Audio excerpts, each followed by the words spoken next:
ابو زناد نے بیان کیا ان سے اعرج نے اور ان سے ابو ہریرہ رضی اللہ عنہ نے کہ نبی کریم صلی اللہ علیہ وسلم نے فرمایا، ابراہیم علیہ السلام نے سارہ علیہ السلام کے ساتھ نمرود کے ملک سے ہجرت کی تو ایک ایسے شہر میں پہنچے جہاں ایک بادشاہ رہتا تھا، یا یہ فرمایا کہ ایک ظالم بادشاہ رہتا تھا۔ اس سے ابراہیم علیہ السلام کے متعلق کسی نے کہہ دیا کہ وہ ایک نہایت ہی خوبصورت عورت لے کر یہاں آئے ہیں۔ بادشاہ نے آپ سے پوچھوا بھیجا کہ ابراہیم، یہ عورت جو تمہارے ساتھ ہے تمہاری کیا ہوتی ہے؟ انہوں نے فرمایا کہ یہ میری بہن ہے۔ پھر جب ابراہیم علیہ السلام سارہ علیہ السلام کے یہاں آئے تو ان سے کہا کہ میری بات نہ جھٹلانا، میں تمہیں اپنی بہن کے آیا ہوں۔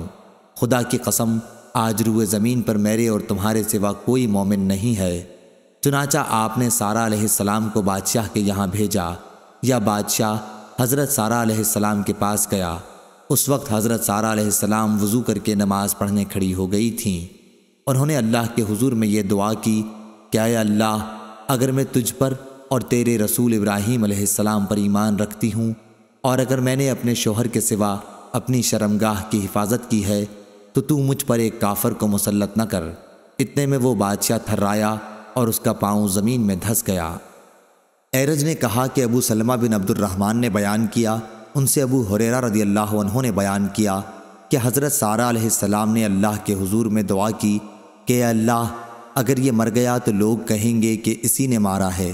چنانچہ وہ پھر چھوٹ گیا اور حضرت سارہ علیہ السلام کی طرف بڑھا۔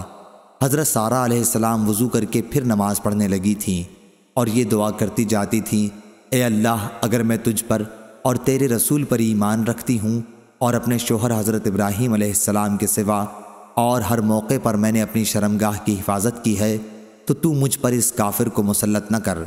چنانچہ وہ پھر تھرایا، کانپا اور اس کے پاؤں زمین میں دھس گئے۔ عبد الرحمن نے بیان کیا کہ ابو سلمہ نے بیان کیا ابو ہریرہ رضی اللہ عنہ سے کہ حضرت سارہ علیہ السلام نے پھر وہی دعا کی کہ اے اللہ، اگر یہ مر گیا تو لوگ کہیں گے کہ اسی نے مارا ہے۔ اب دوسری مرتبہ یا تیسری مرتبہ بھی وہ بادشاہ چھوڑ دیا گیا۔ آخر وہ کہنے لگا کہ تم لوگوں نے میرے یہاں ایک شیطان بھیج دیا، اسے ابراہیم علیہ السلام کے پاس لے جاؤ اور انہیں آجر حضرت ہاجرہ بھی دے دو۔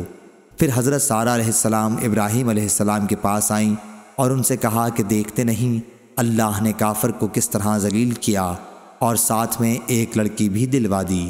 صحیح بخاری حدیث نمبر 2217۔